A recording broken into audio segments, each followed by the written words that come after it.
It's not caffeinated water, but it's regular water. And we are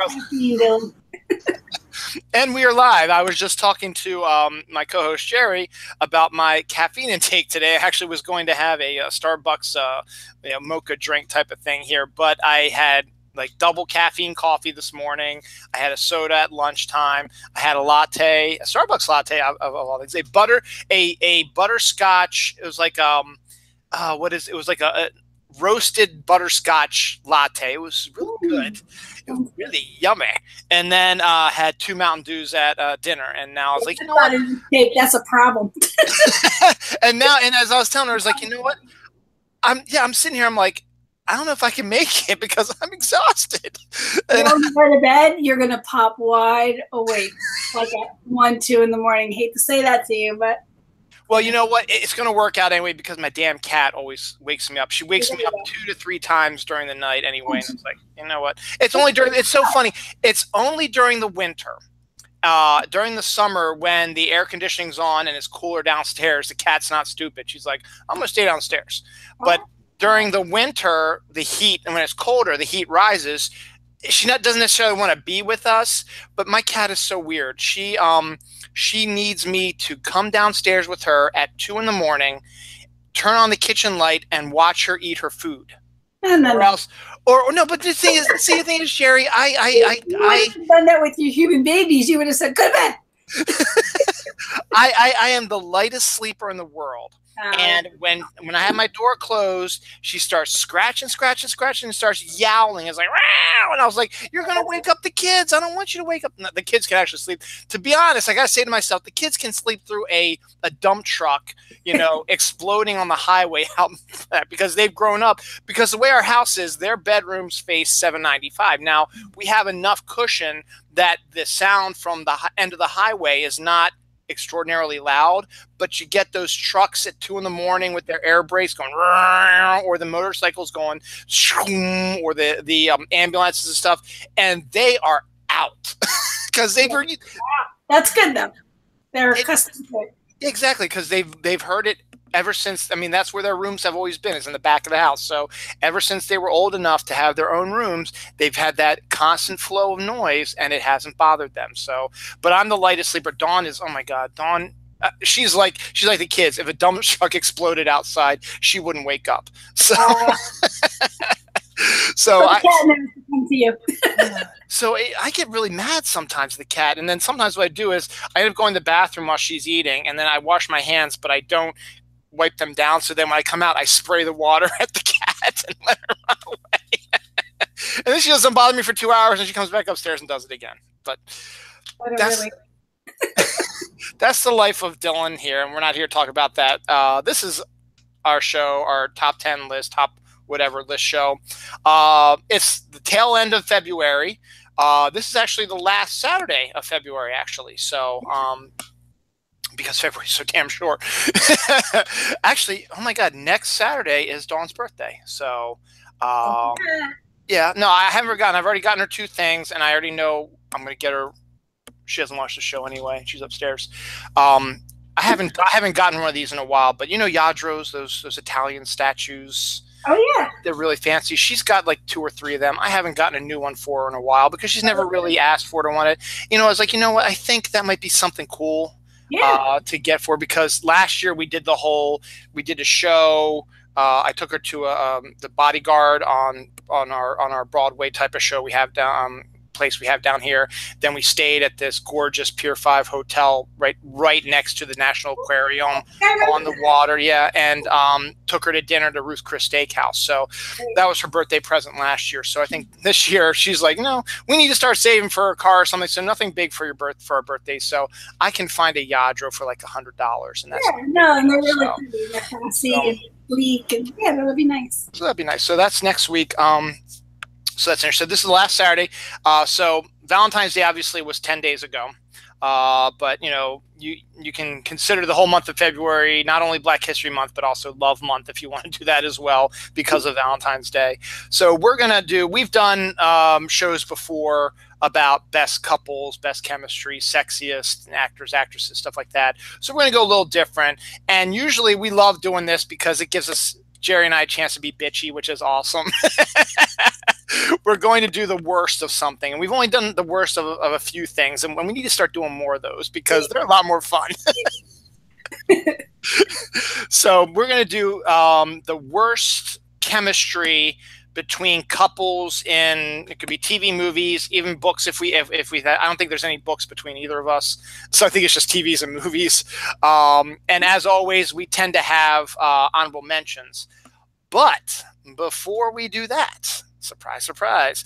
While Geri and I were conversing today via DM, Geri revealed that she saw Black Panther today. And those who've watched the show know I saw it opening weekend. So I want to get Geri's take on it. And just real quick, and then we'll get into the top 10 list. Geri, what was your thoughts on it? Anything jump out at you? What you liked best about it? What you thought didn't quite work? What worked really, really well? What was like your favorite stuff? So all yours. Well, when I went to see it, I knew nothing about it. So, like, you know, you're the big comic guy, and you know all the stories ahead of time and the different characters. So, as like a newbie going to see this brand new world of characters and what have you, I thought it was amazing. The Wakanda was so cool. The fact that they kept it secret, the way the film opened and introduced the whole story, like the layman, was able to understand the whole thing. So I really loved it. And I'll have to say that my favorite, you hear that noise? No, I don't hear anything. Okay, as long as you don't hear it. It was a weird noise. Sorry about that. It's like a buzz. It's weird. Static. Oh, okay, as long as you don't hear it. I love the relationship between him and his sister. I think that was my favorite. I liked it better than him and the love interest. I love that Michonne was in it. She's the typical badass Michonne. She's like the general. I think that's so cool. Yeah. I love that their whole crew was a crew of women fighters. You know, like I said, I don't have all the little ins and outs and names and what have you. I couldn't stand the friend, the one that, you know, encouraged the nephew to do the uprising, what have you, and use jerk and when you train those rhinos to, you know, to attack. And then I just love that Michonne's character, again, I apologize because I don't know what the character's name is, at the end when, you know, he was like, would you choose me or would you choose your country? And she's like, fuck you, I'm going to choose the country. Like, I love that. Yeah. My favorite, real quick, to jump on that, I loved when the rhino was charging her, or charging T'Challa, and she steps in front of the rhino, and the rhino stops and starts licking her because the rhino knows her, which is really funny. Yeah, he's like, no, I don't think so. I'm trying to think. What was I going to say? Oh, sorry, I didn't interrupt. You didn't like, well, I don't know. I guess the dad had, you know, when the dad was the king, he had to make that decision. And thinking about it, the way that their society is so close, I don't know how realistic it would have been that he actually left the little boy there. I mean, I know they needed it because they needed to have a villain or someone who, you know, was looking for redemption or revenge. But realistically, I feel like they're such a tight unit as a community that he really wouldn't have left the little boy. He would have taken him and then, like, maybe come up with a better story or meet with his counsel and say, okay, how are we going to deal with this? So that was a little, like, I understand why they had to do it, but I felt like that maybe was, like, the weakest.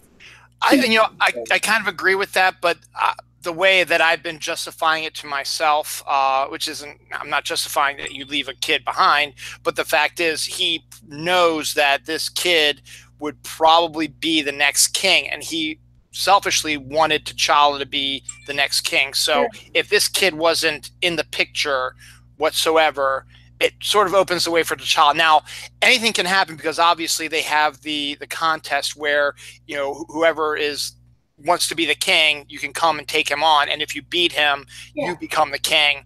And that's kind of an interesting aspect to it. But I think that was the main thing on his mind at that time. But I agree, it was like, we need a bad guy. This is going to be his motivation, and go, you know, that type of thing. Right. Yeah. I agree with that, but that's how I'm justifying it in my head. Not that I'm justifying abandoning a child, but the fact is, I think that what made him do it in the heat of the moment was, you know, this kid is in line for the throne and could conceivably, and I don't want that to happen. I want to keep my line. You know, this is my brother, this is my nephew, sure, but I want my line to be the king, not my brother's line. I want my line. So he's like, okay, we're gonna go out that way. Yeah. But yeah, it was excellent. It was phenomenal. We were going to see it tomorrow, Dawn and the kids and I, but The problem was because I do this. I stay home. I took a vacation day and I watched it on Friday.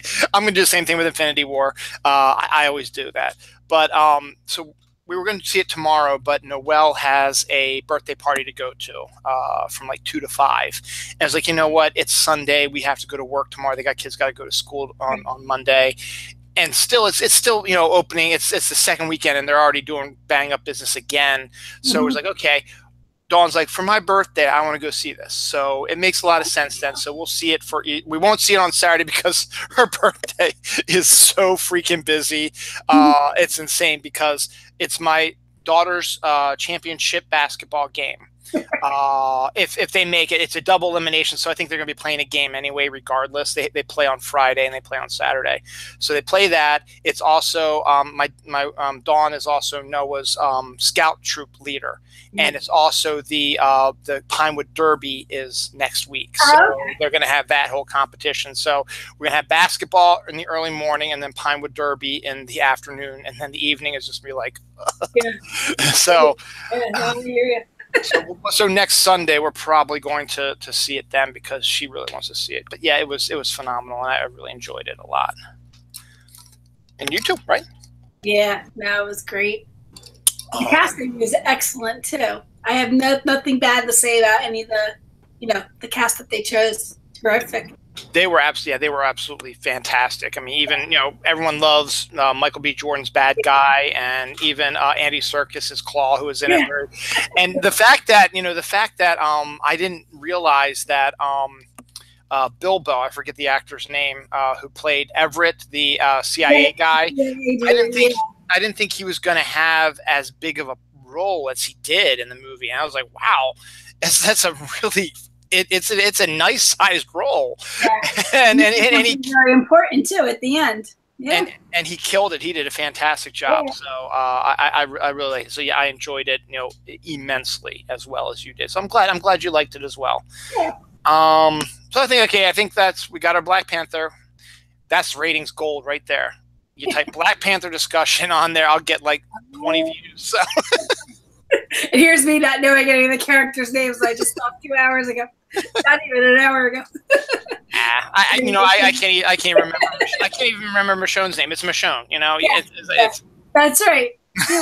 Yeah, don't make me think. This is. So we're going to move on now to our top 10 list. Now, this is our show. We can do whatever the hell we want to. So we're actually doing a top 11 list because we both have an honorable mention. And let Geri take her swig of her beer, and then she can do her honorable mention. So your honorable mention. My honorable mention is kind of a cheating honorable mention. So, but I'm going to do it because, like you said, it's our rules. So my honorable mention is Hayden Christensen with Ewan McGregor in the Star Wars. Ooh, because I like that. Jedi and Padawan, right? And they're supposed to be like this and tight and close. So when you come into the movie, he's like what? Like, the one with Hayden Christensen, what's it, like 17, 18 years old? Yeah, he was like that, yeah. But doesn't matter. They're delivering all their lines, and there's nothing there. There's just nothing there. That is good. I didn't even think about that. I will mention because it's not a couple, but it is two people that are supposed to play off each other. They're supposed to know each other. They're supposed to like fight for each other and save each other in danger. But they were like, yeah, whatevs, as they're like doing their lines. Like they really couldn't stand each other. Yeah, absolutely. That's a fantastic one. I really honestly didn't even think about that. That is a good one. This one might get and maybe I'm misremembering it because it's been so long ago, but Sam and Rebecca from Cheers. Now we all know about Sam and Diane.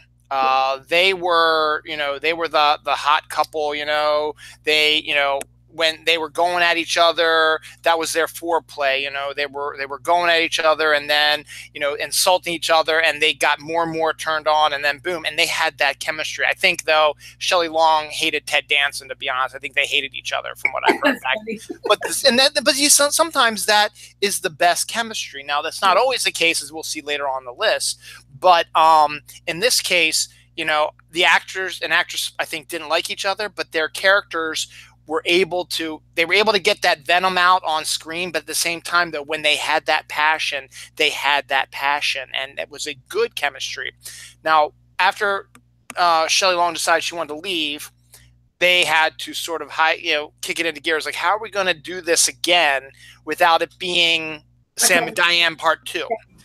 So they bring Rebecca, and Kirstie Alley did a fantastic job. She's a great comedian, I should say. Her character was not my favorite because she seemed early on she was really, really good because she had that hard charging, don't take no prisoners, no BS sort of thing, because she took over the bar after he left, and then he was able to worm his way back in. And then gradually, as we started peeling back layers of Rebecca, and they formed a really well-formed character for her, but trying to force a relationship between the two of them after such a scorching one between Sam and Diane, I just didn't buy it. And then when they dropped this was when you could tell the show was going way off the rails, when they decided to do the whole "we're going to have a child together" storyline. I was like, oh my God, this is awful. They had no chemistry together. They didn't have that spark that, even when they were going at each other, you never felt that at any second they were going to drop their clothes and go at each other crazily. It just didn't seem their way. Sam and Diane did, but not with Sam and Rebecca. So that's my honorable mention, because it's not a truly awful chemistry, because there was some there, but it didn't work for me. And I hope I'm not misremembering it. It's been a while since I've seen Cheers. So what do you think? It was more like a sarcastic delivery. So maybe because of all the sarcasm, it didn't translate as well as like love and romance, or like the kind of love that would make you want to have a child with that person. Right. It's fun to be sarcastic and be funny sarcastic, but then, if you love someone, you love them too, and you show that, and maybe it just wasn't enough of that. It's possible. Gooey stuff. Yeah. I hope I wasn't misremembering, but I kept thinking about it, and I was trying to do some research. It's like they never showed up on any of the lists I looked at. I was like, am I just not? Is it my own personal opinion? Yeah, that's just how you read it too. Yeah. Sure. Okay, so good. All right, my number 10 is a movie, and I don't remember, I think it was from 2002 or 2004. It's called Fever Pitch, and it starred Jimmy Fallon and Drew Barrymore. So he plays a teacher named Ben, and she's a businesswoman named Lindsay, and they get together, and their romance begins during the wintertime. And they spend like every second together like you do in the beginning, and we're so in love, until baseball season hits. And he is a huge Boston Red Sox fan, and he's like this obsessive, typical crazy, love my baseball type thing. And she gets so pissed that then it kind of, puts this wedge in their relationship, and doesn't know whether they're going to break up or not. But I really didn't care, because there was no chemistry there. Like Drew Barrymore, she does a great job in all the movies she does. But I think what happened is Drew Barrymore and Adam Sandler killed any other possible coupling between those two and any other guy and any other girl, because they are perfect together. And so it doesn't matter. And then you got Jimmy Fallon with his deliveries, and he's always like getting ready to laugh and smirk and ha ha ha. So I just thought it was horrendous. So that starts my list off. That's a good one. A little interesting tidbit that really doesn't have to do with chemistry, but the funny thing about that was, when they originally wrote the story, the Red Sox hadn't won the World Series in forever. And when they happened to be filming the movie was when the Red Sox went on that run and they won their first World Series. So when it looked like they were going to be winning the World Series, the Farrelly brothers are like, oh, shit. We got to maybe we got to maybe rewrite this a little bit. So they had to rewrite it while they were filming it to cover the fact, because they were filming on location at Fenway during this run. And I was like, wow. But yeah, I agree with you entirely. I mean, I think we discussed that when we did like good chemistry stuff, that Drew Barrymore and Adam Sandler in 2 of their 3 movies. I never saw their third one, but from what I heard, their third one together wasn't as good as like a 51st Dates or The Wedding Singer. But the fact is, the 2 of them just are, it's in a weird way, they just spark together, and it does, and you're absolutely, and it's also Jimmy Fallon too, because to me Jimmy Fallon he doesn't seem interesting, and I know that sounds horrible. Maybe he's pretty, because I don't watch his late night show, so I don't know if he's a bit more interesting in there. But I agree, it's just sort of like Okay. Yeah, that's kind of how it was. Yep. Mine number 10 is first TV show. As I said, I got a ton of TV shows on this one because I think with TV shows you get a longer period of time to watch this chemistry get derailed because they force these roles together, stuff like that. And this one, I understand why they did it, but the characters had no chemistry. It's a little TV show called Lost. Uh-oh. It was Saeed and Shannon. Did you watch Lost? You watched Lost. Of course I watched Lost. Okay, I want to be sure. But the actress that plays Shannon, I can't stand her. So right. I hate her in everything she does. Anyway, go ahead. No, you almost were wishing that she wouldn't get saved by Liam Neeson, you know? Yeah. But yes, but the fact was Saeed was this just awesome character. Yeah. He was Muslim, he was Iranian, he was a torturer who started having a soul. And the true chemistry that he had, and we saw this in the later seasons with his childhood sweetheart, and that storyline was, oh my God, was beautiful and brutal at the same time, because he had to torture her, and it was the love of his life, and to do that, to make sure, it was just, oh my God, it was awful.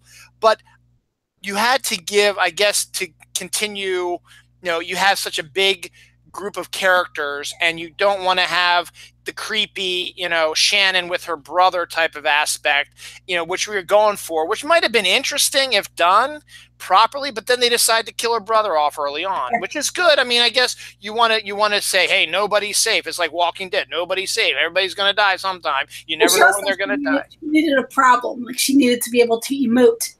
Yeah. Exactly. And so they forced this relationship between Saeed and Shannon. Saeed's this wonderful character, great charisma, fantastic actor, and you get Shannon, who is just this. What's the perfect word for it? I want to be in the dictionary because yes. Shannon from Lost. Yeah. But yeah, I was just I was like, ugh. And then when she died, right? Yeah, she got killed off, didn't she? Yeah. And and that the thing about that was that gave Saeed a chance to actually say, you know what, I'm not acting against her anymore, so now I can actually emote better. And his torturous, I mean, it only lasted like an episode or two, but his whole depression, from what I recall about her dying, and his pure pain and anguish seemed realistic to me. But when you had them together, it was just like, there's nothing there. But when she wasn't there, guess what? It was a pretty good chemistry. Yes. Your number 9? It's funny. I didn't even realize I did this. My number 9 is an Adam Sandler movie. I didn't even like put that together. So this one is Mr. Deeds, and it was Adam Sandler with Winona Ryder. Okay. And actually, I when I researched it, I didn't even realize this was like a movie from way back when, and he redid it like in a more comical way. But it didn't do that great. I don't know if you saw it. I didn't see it, no. He plays this dude called Longfellow Deeds. He's like this really nice small town guy, and he like runs a little pizzeria, and he's like really good-hearted and good to his employees and good to everybody in the town. They all know him. And his uncle dies and leaves him like $40 billion and like a media conglomerate. So he decides, okay, I'll let the rest of them run the pizza place, and I'm going to go move to the city. So it was like this guy out of nowhere. He becomes this billionaire. He's running like a media empire. And so the tabloids want to get to know who he is and get dirt on him. So Winona Ryder is a tabloid reporter who's supposed to go in as like a naive, like small town girl. Like she's playing that role to like win him over. But really she's doing it to try to get dirt from him. And that way I guess they can like ruin his reputation or whatever. But at the same time that she's getting to know him, she also starts falling in love with him. Yeah. Was Ray Fiennes the butler in that one?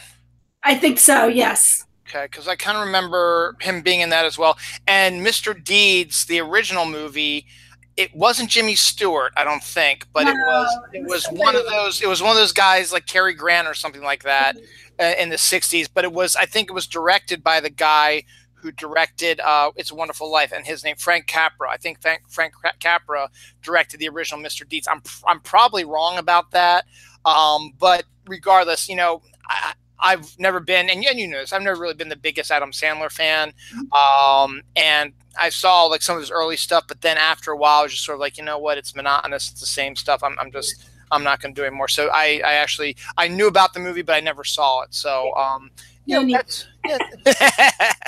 It happens. My number 9 is another TV show, and it's I told you before the show, it was hard getting 10 of these. You think it'd be pretty easy, but it really isn't, to get 10 of these bad chemistry characters. So this is the first of 2 from one TV show. I've got another 2 from another TV show later on in my list, and you're going to roll your eyes on this one because it's Buffy the Vampire Slayer and Riley.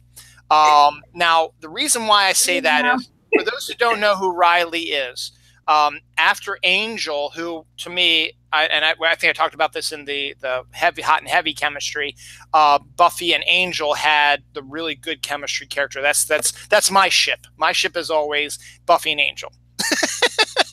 So when David Boreanaz decided to leave Buffy to move into his own show, Angel, and let it be a bit darker and stuff like that, you lost that romantic thing. But in order to, I guess, create conflict or whatever, you had to have Buffy fall in love with another guy.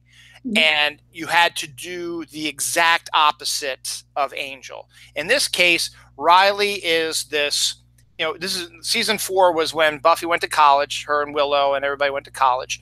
And at college, Buffy's still reeling from the loss of Angel going to Los Angeles. So she's still kind of off kilter. She's starting college. She doesn't know what's going on. And she just had to deal with Faith. So she's got all this stuff going on in her head. And her wanting to, the fact that Faith was out there, that she could take over the vampire slaying because there's 2 slayers now and Buffy can sort of be retired. That's out the window now because Faith is insane. So she goes, so she's got all this stuff going on. Why did she go to college? Like, she had a job. She's a vampire slayer. Right? She's a vampire slayer, but at the same time, that doesn't pay the bills. She needs to learn a skill because somewhere down the line she hasn't. It was a dream that she probably could never have because all she wanted was a normal life. She wanted to have a husband, a job, because her whole life is extraordinary. She's got to deal with all this stuff, and there's nothing she can do about it. It's her destiny to do all this stuff, and that's one of the key parts of the series is that pisses her off. I mean, she does the job, and she does it well, and she does it, and she knows she's protecting people, but the fact is she's protecting people, but guess what? You're human. You want yourself to be happy. So she starts dating some creepy ass guy in college, and he ends up just having a one-night stand with her and then makes fun of her and stuff like that. So she's already down, and here comes Riley, who's an upperclassman. He's handsome, he's stuff like that, and he's really nice to her. And sure enough, they start to have begin a relationship because he starts to protect her and stuff like that.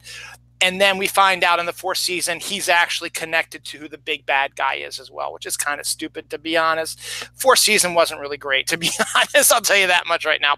But the fact is, when their relationship started, this guy, Riley, was just, and it was the actor, Mark Blucas, I don't know, or if it was the character, he was just bland, vanilla, boring as hell. Or maybe it was the whole thing with, Angel. Angel was so exciting and had such a great character and a really interesting character. And here comes this guy who was like an ROTC guy who is, big, tough guy and stuff like that, but he's also got the heart of gold. And it just, and then in the 5th season, they totally ruined his character anyway. I'm not going to get to that. But regardless, it was just, there was no chemistry. And the weird thing is, there was an episode of Buffy in the 4th season, which is so grating that it should have, if there was any chemistry, it should have been one of the hottest episodes. It was something to do with, there was some sort of love demon or something like that. And all Buffy and Riley were doing were having sex to keep her away from taking on the bad guy who's trying to take over. They were having sex everywhere, blah blah blah, like that. It was boring, bland, ugh type of sex. And it's not because of my thing for Sarah. It isn't because her and Angel, man, they were smoking hot. I mean, it was like, whoa, shit, let's see more of that, you know, because they were just all over each other. And you believe that. This is just sort of like, ugh, ugh, another bleh. So, long story short, Buffy and Riley is awful. And I have some, you know, a lot of other lists said the same thing. So, hey. Okay, yeah, that one. I'll get the All right, my number 8 is, funny enough, it's a movie about couples. It's called Couples Retreat, and it had a lot of people in it. And basically, it's about 4 couples who go to an island resort because each couple is having some sort of marital issue. So they find out you can go to this like beautiful like Caribbean resort and work out your issues with therapy and this and that. But then it takes like a funny comedic turn where it turns out there's other things going on and what have you. But the couple I was hyper-focused in was the main character, Vince Vaughn, with Malin Ackerman. No chemistry whatsoever. And this whole movie is about couples trying to get their chemistry back. And it's like, dude, who cast this movie? Like, at least 5 people that click with the whole premise of the movie. So, yeah, that's great. if I recall, I think the guy who cast it was Ralphie from A Christmas Story. I think Peter Billingsley directed that movie. I'm not 100% certain about that. He had something to do with that, I'm pretty sure. But that's another one I haven't seen too much. But, you know, I've never been the biggest Vince Vaughn fan. He's got some good roles in there. And Malin Ackerman, I liked her in Watchmen, and that's really about it, yeah. to be honest. Yeah. There's just no excitement. And it's funny because, like, you didn't root for them. And it's like you want these couples to work it out. And you're like, nah, I don't care what happens here. Get them out of here. We don't want to see that. My number 8, surprisingly, a movie. There was a little movie called Speed where Keanu Reeves and Sandra Bullock had the best chemistry in the whole world. And then Keanu was like, you know what? I'm too good for this. I don't want to do the sequel, which is fine. I respect him. I thought it was stupid that it was like the same idea but on a boat. Exactly, and that too. I mean, and you got to give. I'll give Keanu credit for that. So he's like, you know what? I'm not going to do it. But Sandra at the time was, you know, she was still, you know, she was on that arc, so she was getting really good. She just did it While You Were Sleeping and Speed and Demolition Man. So she was rising up. So she thought, okay, easy paycheck, you know, it might not be the greatest movie in the world, but hey, you know what? It's probably going to make some money. It got the same director, the same sort of thing. And then Keanu, you know, runs away. She's like, okay, that's, he didn't run away because I agree with you. I think he was smart enough to say, you know what, this isn't going to work. Right. So they cast Jason Patrick, and yeah, he's okay. But between the two of them, Jason Patrick and Sandra Bullock, nothing. You know what? Nothing. It's because, again, and to be fair, it's really hard to be, as I just mentioned in the previous one, it's hard to be the second guy after a really hot and heavy. It'd be almost like if they did a sequel to The Wedding Singer, but Sandler didn't do it, but Drew Barrymore did, and they end up getting someone else in there. There was no way you were going to get any other. You weren't going to get that chemistry in there. There was no way you were going to do that, and that's sort of unfortunately a problem. And that's the one thing that if you want people to forget or buy a sequel with different actors in it, or a different actor with someone from the previous film, you got to make sure they have that chemistry, that spark. Now, to be fair, I don't know how the casting works. I mean, I know they bring in a bunch of people and they have them play off each other, and maybe when they're auditioning, there was something there that they said, you know what, that might be pretty good. But when you actually get into the meat of it and it's just not working, you almost got to go, we may have to fire one of them. And they're not going to fire Sandra because she was hot at the time, and she was the one person who would be the connection from the two movies. So they figured, okay, Speed made a lot of money. If we just do the same thing again, sequels tend to do a lot of money. It doesn't matter if it's Jason Patrick or Keanu Reeves. People come see it, and it'll make money. And guess what? People didn't come see it. It was one of the biggest box office bombs of that year, because it didn't have Keanu in it. Yeah. Now, they still love Sandra, but they didn't like Sandra with Jason Patric. They wanted Sandra with Keanu again. That's what people loved about the original Speed. So Speed 2, Cruise Control. Well, it's funny because right away, the scene that pops into my head is when in Speed 1, they're in the subway and she's handcuffed to the railing and she tells him, like, jump out, go. And he hugs her and he's like, no, I'm gonna wait it out with you. You know, it's gonna crash. We're gonna crash together. Like that intensity and that I'm here, I'm for you, I'm with you, and you're both. And everyone's like, oh my God, he stayed. And then they went off to do Lake House, and that was just the chemistry was there again between the two of them. And just they have that je ne sais quoi, you know. And the only problem with that one, as you mentioned that in one of the other episodes we did recently, the problem with that was you kind of wanted them together more. You know, it was sort of similar to the Sleepless in Seattle aspect of it, because Meg Ryan and Tom Hanks still have that really good chemistry. And and I guess in Lake House it was the same way. In Sleepless in Seattle, the distance between them, it just intensified how much that they could play off of each other as well, and how good of a chemistry they could have regardless of what role they were in. And the fact is, I think in Sleepless, they share the one scene where she sees them for the first time when he's playing with his son on the beach, and then in New York, and that's it. That is it. So it's about a grand total of maybe 10 minutes, if that. Isn't that funny? Yeah. And it's sort of similar with the Lake House. Yeah, they're 3 years apart. Yeah. Yeah. So when you have that chemistry, it doesn't matter what you throw at them, it's going to work.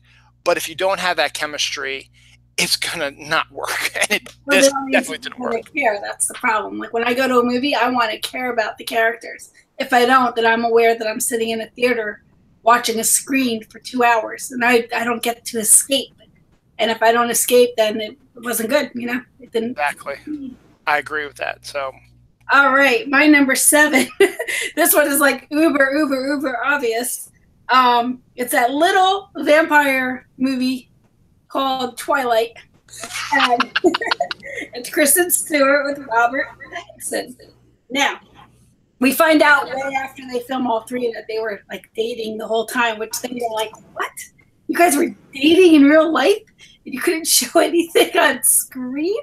First of all, I don't care for her. I just think she's very like, you know, say your line, bite your lip, say your line, bite your lip. She's biting her lip. She's sad or she's happy or she's upset or she's feeling intense, but she bites her lip to show you that she's emoting.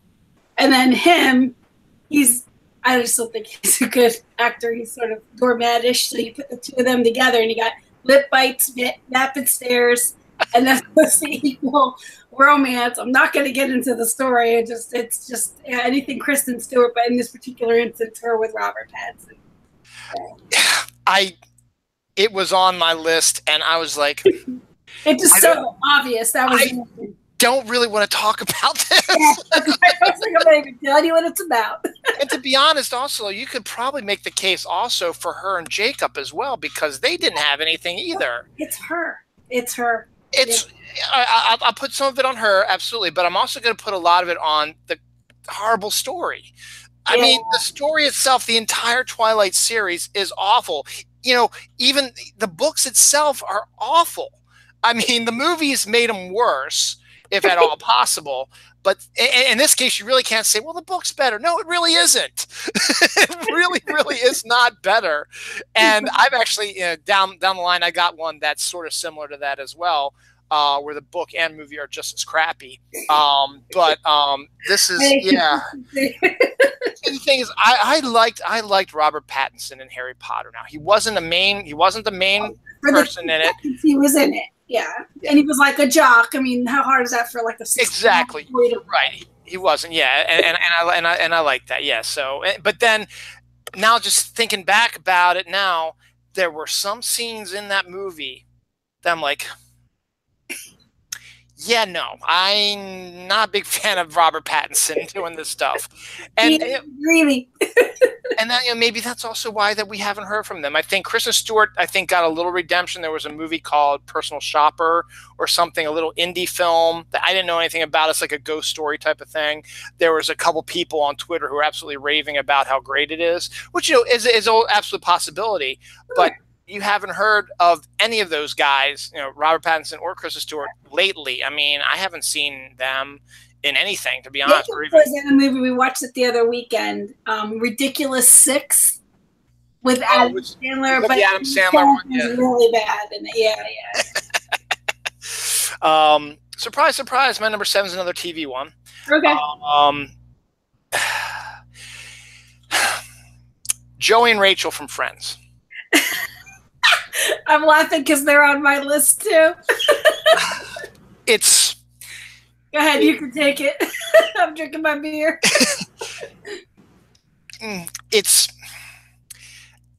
Friends was starting to drop slightly, not too much, because they had the Chandler and Monica story, which I thought was really good and really strong, and even Phoebe as the surrogate mom story around that same time also was. I like those. I like those aspects of the story. Now, when Friends first started, I was a huge Ross and Rachel shipper. I wanted the two of them to get together like everybody in the world did. And then when they got together in season 2, I was like, yes, this is fantastic. And then when they did that ridiculous breakup in season 3, because they had to keep the stuff going on, I was like, okay, I'm not happy about it because I like them together. And then just they keep beating the dead horse, Ross and Rachel, which is that they made that sort of the drum beat for Friends was the Ross and Rachel story, which, if you look at the whole length of the series, you've got the ups and downs, stuff like that. And so you got to this point where Rachel, and this is where the story just starts going off the rails, because Rachel is Jennifer Aniston, who is, to be honest, Courtney Cox was already a veteran, so she really didn't need to be the breakout star. Jennifer Aniston was, because at the time, Jennifer Aniston really hadn't done anything when Friends started. And she was the breakout actress in it. She's still tabloid fodder. I mean, I saw her. She's on the cover of People magazine, I think, this week, because she broke up with Justin Theroux. And I was like, okay, who cares? I mean, look, I love you, Jennifer, but I really don't care who you're married to, dating, or whatever. Yes, you were dating Brad Pitt at one time, or married to Brad Pitt, I should say, at one time. And now you were married to Justin Theroux at one time, and you were dating all these other guys in between. And then Rachel's doing the same thing. She's dating everybody in the friend circle except for Chandler, which really made me mad, because they had one episode where Chandler and Rachel, I'm sorry, my mind's blank, where Chandler and Rachel actually had a story together. It was the only one. Well, there's another aspect. The only one where the two of them in present day were working together. That was when they were trying to steal smokes everywhere. And that was a really fun, and I think having Matthew Perry and Jennifer Aniston playing off each other, I think that would have been a lot of fun. Don't have them be romantic, but have it sort of be a sort of back and forth, but Chandler's like, I need a buddy to do something with me, but I don't want Joey to do it. And Ross was my old friend, but he's just too square for this. I need someone cool to do it. Hey, Rachel, why don't we go do this? And Rachel would be like, yeah, fuck yeah, let's do this. So I would love to see maybe something more with, not as a romantic relationship, but maybe more to show their friendship, because I liked when they did the flashback where everybody was interested in everybody else. So when Joey first moved in across the hall from them, and he came in with just a towel on, and Monica was like, ooh, nice, and then Chandler was interested in Rachel. Rachel had that dream of Chandler doing her on the pool table when she was coming back from the bar. It was like, okay, that would have been kind of fun to see, in the old days how things were. And then it was Ross and Phoebe who were sort of clicking. They had really good chemistry. Ross and Phoebe in that flashback, I think they had a really good chemistry, because Ross was so downtrodden because he found out his wife was a lesbian, and Phoebe was the, cry on my shoulder, and then they just sort of had that little moment. So I would have loved to see more of Chandler and Rachel together, but not a romantic relationship. But let's look at it. She was with Ross the whole time, And then all of a sudden, wham, let's do this Joey thing. We don't. Yeah. You know, she just had Ross's baby, which in itself is bizarre anyway, you know, and so Ross has said, you know what, I think I need to propose to her. We need to get married, raise this kid properly, blah, blah, blah. And then at that time, she was sort of on the outs with him a little bit. And Joey was the guy who was, you know, coming up there and helping her out, stuff like that. And then he finds the ring and drops it or whatever, and then picks it up and looks like he's proposing. He says, hell yeah, let's get married. I was like, no. Yeah, and that wasn't really going to happen in real life. And then it just, they said, hey, why don't we try a Joey and Rachel? And it's like, no, let's not. Yeah. And it just did not work. Luckily, it didn't last too long, but still, it was enough that made my skin crawl. Buddy. Yeah, it's on there too. you can take your end of it when you get to it. So, my number 6 is Batman Begins, and it's Christian Bale with Katie Holmes. I didn't like the two of them together. I don't know. Rachel Dawes and Bruce Wayne. You're like silent about it. I don't know. Look, when we were doing the research on this, I saw that on every one of the lists, and I was like, you know what? It wasn't that bad. But I guess, you know, maybe it wasn't that good either. It wasn't that good. I agree with that. It's Batman, so you want who he's going to be with. You want that to be intense. He's been crime fighting all day long. He wants to come home to like something good and serious, not like meh or just okay. You know, he wants to get dressed up and go to his events and his fundraising and galas and have like this beautiful trophy thing on his side. And she didn't match. Okay, you know what? That actually makes that you just said something that made me think, maybe change my mind about the whole thing. Because let's face it, you know, Batman is Bruce Wayne. Bruce Wayne is the mask. Batman is him. That's him, Batman. Bruce Wayne is the mask. So he's not going to want to be with someone who wants to be with Bruce all the time because he's Batman. And I'm segueing into something because I have to keep pushing this. I know you're not a comic book reader, but when DC did their rebirth, which was sort of their soft reboot of the DC universe, it was last year it started. They got a great writer by the name of Tom King to write Batman. And the first couple issues I wasn't a big fan of, but I was like, you know what, it's Batman, I'm going to keep reading it. And then each subsequent story arc kept getting better and better and better. And the reason why I'm bringing it up now in our conversation is because Tom King is focusing more on Batman sort of becoming equal with Bruce. Batman's still there, but Bruce, you know, he needs to get out a little bit, and he needs to have a family and stuff like that. And that's something that's never even occurred to Batman, despite the fact he's got Robins and Batgirls and Batwomen and all kinds of sidekicks and stuff like that. So what Tom King decided to do was get Catwoman involved, because to be honest, Catwoman and Batman are the absolute best characters in the comic world. Now, Michelle Pfeiffer and Michael Keaton had fantastic chemistry as Catwoman and Batman. I didn't like Christian Bale and Anne Hathaway, but it wasn't like bad chemistry. It just was there. You know, it was okay. Fire. You know, like you want there to be something really intense. Because he's a superhero. Yeah. You know? So in the comics, what Tom King decided to do was to, as a way to more normalize Batman, to make him more normal and not so intense and obsessed, he had Catwoman get under his skin, and the two of them actually have fallen in love with each other.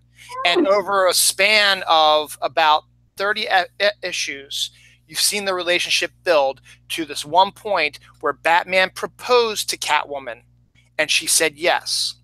So they're actually going to be getting married in the comics on July 4th when the comics come out. And Tom King is writing this couple so realistic and so fantastic, and so because they both have this obsessive side to them. She's Catwoman, he's Batman, but at the same time, Selina and Bruce are also trying to get out. So they're both. And there was a fantastic two-parter where Superman is Batman's best friend, and Superman's married to Lois Lane.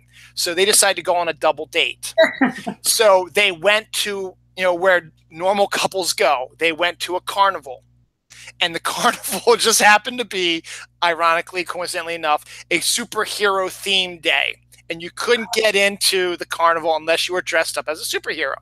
So what they decided to do was Batman dressed up as Superman and Superman dressed up as Batman, and they started trying to outdo each other in the carnival games to get more gifts for their ladies. Meanwhile, Lois and Selena are off to the side drinking little shots of whiskey that Lois has snuck into her purse, watching these two saying, look at these idiots. And we're in love with these guys. What's wrong with us? And they start having, it's just a wonderful two-parter. And it's just, you got to have, I think you got to have, and I think you're absolutely right. I don't think you could have somebody who wanted Bruce but could not handle Batman. Right. That's why, Selena as Michelle Pfeiffer as Selena worked better with Michael Keaton because they both had that sort of edge to it. Mm-hmm. Whereas Kim Basinger didn't want the Batman. She wanted Bruce. Yeah. And that's why she didn't come back for the sequel, because she couldn't. You thought at the end of Batman she was able to reconcile it. No, in the end, obviously we know Kim Basinger didn't want to come back to do the movie, but you had to realistically say, well, you know what? She really wasn't into me anyway as Batman, and she preferred me to be at home, and I just can't do that. Right. So, yeah, I can see your point, but I still think I liked the character of Rachel Dawes a little bit, but I agree maybe not so much with Bruce. I thought it was a terrible job of recasting her with Maggie Gyllenhaal because I hate Maggie Gyllenhaal, and it made more sense to have her maybe dating Harvey Dent. Mm-hmm. But I just didn't like Maggie Gyllenhaal. I just don't. There's just something about her I just don't like about her. So I don't know. My number 6 is another TV show. And this one is, again, as I told before, one of two of the same thing. And it's coincidental or ironic, or whatever you want to call it, that we're doing this show on this day, and why I'm wearing this shirt. Twin Peaks. Wow. Because there are two couples on Twin Peaks that absolutely drive me bonkers, and I hate them because the characters that are dating the other people should be together, and I'll explain that in a second. So my number 6 is Audrey Horne and John Justice Wheeler. Now, John Justice Wheeler was played by Billy Zane, and Audrey Horne is played by Sherilyn Fenn.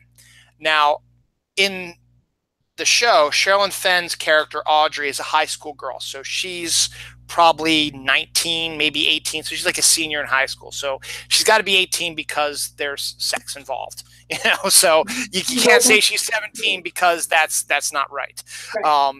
And at that time, Billy Zane's character is more of I would say a 20-something. So they were still within about a 5-year radius.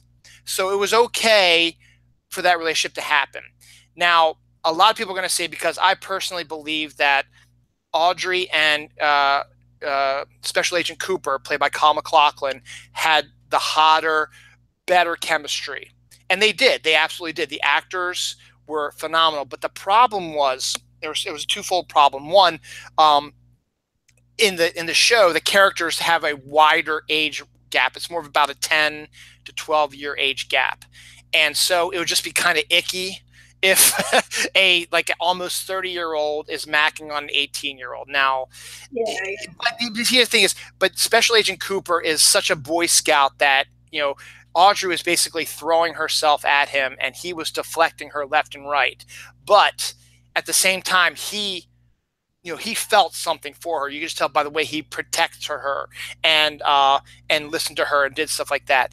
Now, here's where the problem comes in. Now, the two of them had fantastic chemistry. Sherilyn and Kyle were fantastic together. So, besides it being an icky scenario, and I don't find it as icky because they had such hot chemistry and they should have gotten together. But at the same time, during the show, Lara Flynn Boyle, who played Donna, ended up dating Kyle MacLachlan at the time. And Lara Flynn Boyle, being the hard-edged actress that we've heard behind-the-scenes stuff, she basically went to David Lynch and Mark Frost, who the executive producers say, Kyle can't be with Sherilyn Fenn. Him and Audrey's characters just cannot be together. I don't like it. And they're like, okay. Well, at the time, Twin Peaks things are sort of going downhill anyway. They're just like, fuck it, all right, we'll do something else out. So we'll sort of separate them so they have their own stories, which is a shame because they really had wonderful chemistry together.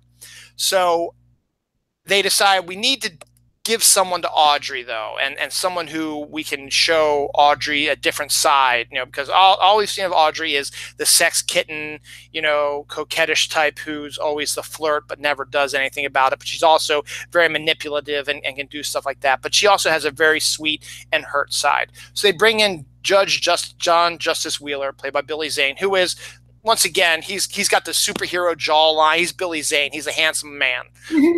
But his character was just him and her together.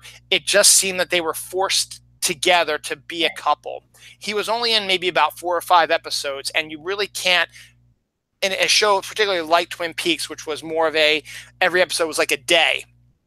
It seemed like they were only together for like 5 days, and it just seemed too rushed. And it didn't seem like an actual way a relationship starts together. And it was just I don't even want to think about it because it is absolutely terrible. Yeah, and probably forced between the actors and the audience was forced to sort of go with it. Yeah, so that's my number 6. Yeah. My number 5 is from Lost, but it is 2 annoying characters who didn't really need to be there, but because this was a plane full of people and you had all these people in the background, that they sort of had to bring other people up front and what have you and what have not, and it was Nikki and Paolo. I don't know if you remember that. So, I do. Yes. Awful. They were like, this awful couple that, all of a sudden they get their own story, their own flashback episode. They're both like 2 murderers and they're trying to escape on the plane.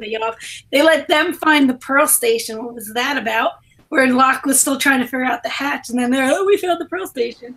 No, they were horrible. They acted entitled and spoiled. They had no chemistry together. They did have an awesome death, though. Yes, they did.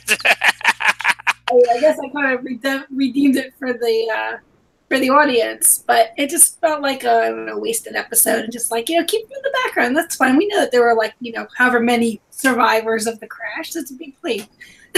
Yeah, and it was. Yeah, it's terrible. And Lost, while I still love the show, and I'm still going to be fighting to the end of I'm still fighting with people about it.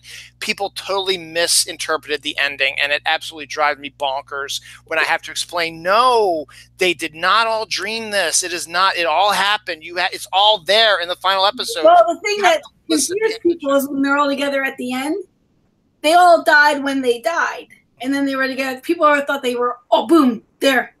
And heaven all at once, same time. No, that's not what happened. It's as they were dying, they were finding each other in the little church or what have you. Yeah. Thank you. I'm glad you understand it. But what also threw it for them also was an ABC decided it was a final episode, and they said, what we should do? We should show some of the behind the scenes stuff because we built a whole freaking airplane set and it was awesome, and we should show it, at the end of the final episode because it was so awesome. So when the credits are running on the final episode, you have all these shots of the plane all dismantled and destroyed, and people are like, "Oh my God." The plane, they all died. They all died in the plane crash. It was all a dream. No, it wasn't. It was behind the scenes stuff. Come on, man. It starts with Jack's eye opening, so that it ends with, I guess, him closing. Yeah. Not that Jack was the last one to die, but when he dies, then you see them all together. Because that was his story. It was basically, if you want to follow the story, it's Jack's story through the most part. Now they had other things right there, but Jack was like the common thread through the series. And so yeah, I agree with that. So I think what the problem was that while it's one of the greatest shows, I still think it's one of the greatest shows. There were, because you were doing 22 episodes a season until you got, I think, to the later seasons where they were starting to cut them back when the ratings were starting to drop a little bit. You had to fill. I mean, they did that one whole episode, which is awful. The flashback about how Jack got his tattoos is like, come on, man. That has nothing to do with the mystery of the island itself. Who cares that he slept with a transsexual? I don't care. It's just, it was just, so you needed to have sort of these fluff, fill in parts because you had to do it, and you couldn't, and they wanted to do something different. It's like, hey, you know what? Why don't we bring out some other characters that were in the background of the story and make them like the main character, of their own episode. And maybe if it works out, we can do it for a whole bunch of stuff, and we can fill those 22 episodes no problem. We can connect them somehow, and it'll all work out. And it didn't. And so they knew it too. I think as soon as it happened, they're like, yeah, this isn't going to work. So let's kill him. So yeah, no, I agree with that. That is a great show. I love that. I love that show. I love that show. My number 5 is a movie, and this is a common thread through when you need good chemistry between couples. It's particularly in films with heavy sexual plots and situations where the characters need to be almost as if, I mean, they have to, or else you're not going to buy a hot and heavy relationship as being as hot and heavy as it is. You're going to look like, well, it looks like freaking porn where two people were just going through the motions. Right. Now, the star of this film was the star of one of the best sexual thrillers, Basic Instinct. Sharon Stone, however, her and Michael Douglas had that phenomenal chemistry, which made it so hot and made Basic Instinct such a big hit. Because let's be honest, it was the sex, it was the heat, it was the nudity, it was all that. So they said, all right, we're going to take Sharon Stone and we're going to take sort of aspects of that character and throw into other erotic thrillers, and we're going to make bank like Basic Instinct did. So the first one off their docket is Sliver with Billy Baldwin. William Baldwin, as he went by that, the lesser Baldwin, if you will, one of the lesser Baldwins. I mean, Alec is still the creme de la creme of that group, and that's not saying much, but still, acting wise, he's the creme de la creme. Yeah. So we had William come in there, and again, it's Sharon Stone, but she's not doing Catherine Trammell from Basic Instinct. They said, hey, we should make her more of a virginal, type of character, and it doesn't work because it's Sharon Stone. Yeah, that one does not equate with her. It doesn't. So they decide to flip the script and make Billy Baldwin be the one who was the sexual one, and that Sharon Stone was the quiet, demure one, and it just was crap. It was an absolute, and I watched it because it's Basic Instinct, sweet, it's Sharon Stone. This is going to be awesome. No, it isn't. Absolutely not. So it just goes to show you, when you do these hot and heavy erotic thrillers, you need to have that hot and heavy chemistry. That's it. That's how they cast for that. Like when it is successful, I wonder what they how they're able to differentiate, between just you're going to play a couple in a rom-com versus, okay, we have a lot more demands on you. Like how they can figure that out. Yeah, because you really can't say, all right, go down on her right now. Yeah. We're doing an audition to see if you guys are doing really good. No, you're not going to do that in a freaking live audition. No. It might also be Michael Douglas, because I feel like most of the women that he's cast with, he's able to really emote and really show all the different feelings. And whatnot. Yeah. That could be it too. Maybe if they cast a different actor. But the same thing that we've pretty much figured out why Sliver didn't work. You don't make Catherine Trammell, Sharon Stone, you don't make her virginal demure. She needs someone that's going to be able to throw her around, and you don't think Billy Baldwin when you think that. You're like a more burly guy. Yeah. Not at all. So that was my number 5. All right, my number 4 is a really, really great movie. And it has Meryl Streep and a whole bunch of tons of people in it. But the main character and the guy who plays her boyfriend just didn't work out. And the movie is Devil Wears Prada. Okay. I don't know if you saw that. So, she's Andy. She's a college grad. She wants to be a writer. And she ends up getting this job with this runway magazine, which really isn't the route she wanted to go. But she's like, hey, it's going to look great on my resume. I'll deal with it for a year or two. And then when it's time, I can work for New York Times or wherever the hell she wanted to go, Wall Street Journal. So it's the equivalent of a Vogue. And Meryl Streep plays Miranda, who's supposed to be like an Anna Wintour, real hard ass. The job is uber demanding. Anne Hathaway decides, at one point, I think I'm going to quit. I'm not cut out for this. They're nasty. They're fashiony snobs, what have you. Until Stanley Tucci comes around, who plays the stylist named Nigel. And he starts to help her with outfits and this and that and kind of giving her a little bit of confidence. And then it builds, and the job is very high demanding. So as much as she might think, that's not what I want to do, she's up for the challenge.